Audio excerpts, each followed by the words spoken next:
कौरवों का जन्म हस्तिनापुर में हुआ था, जबकि पांचों पांडवों का जन्म वन में हुआ था। पांडवों के जन्म के कुछ वर्ष पश्चात पांडु का निधन हो गया।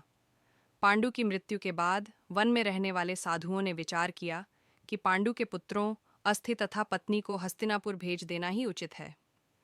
इस प्रकार समस्त आर्षिगण हस्तिनापुर आए और उन्होंने पांडु पुत्रों के जन्म और पांडु की मृत्यु के संबंध में पूरी बात भीष्म, धृतराष्ट्र आदि को बताई।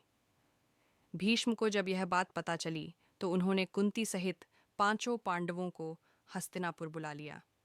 हस्तिनापुर में आने के बाद पांडवों के वैदिक संस्कार संपन्न हुए। पांडव तथा कौरव साथ ही खेलने लगे। दुर्योधन ने एक बार खेलने के लिए गंगा तट पर शिविर लगवाया। दुर्योधन ने पांडवों को भी वहां बुलाया। एक दिन मौका पाकर दुर्योधन ने भीम के भोजन में विष मिला दिया। विष के असर से जब भीम अचेत हो गए तो दुर्योधन ने दुशासन के साथ मिलकर उसे गंगा में डाल दिया।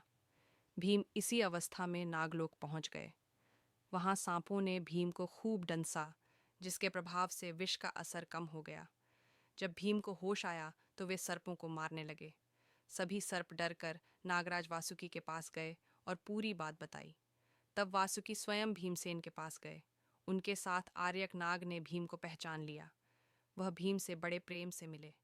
तब आर्यक ने वासुकी से कहा कि भीम को उन कुंडों का रस पीने की आज्ञा दी जाए जिनमें हजारों हाथियों का बल है। वासुकी ने इसकी स्वीकृति दे दी।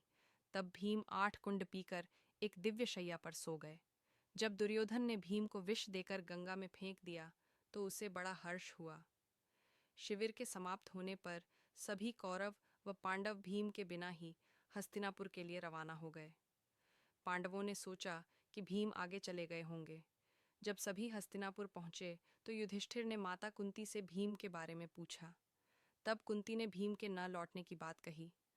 सारी बात जानकर कुंती व्याकुल हो गई। तब उन्होंने विदुर को बुलाया और भीम को ढूंढने के लिए कहा। तब विदुर ने उन्हें सांत्वना दी और सैनिकों को भीम को ढूंढने के लिए भेजा। उधर नागलोक में भीम 8वें दिन रस पच जाने पर जागे। तब नागों ने भीम को गंगा के बाहर छोड़ दिया। जब भीम सही सलामत हस्तिनापुर पहुंचे तो सभी को बड़ा संतोष हुआ। तब भीम ने माता कुंती व अपने भाइयों के सामने दुर्योधन द्वारा विष देकर गंगा में फेंकने तथा नागलोक में क्या क्या हुआ यह सब बताया। युधिष्ठिर ने भीम से यह बात किसी और को नहीं बताने के लिए कहा और इस प्रकार भीम के पास हजारों हाथियों का बल आ गया।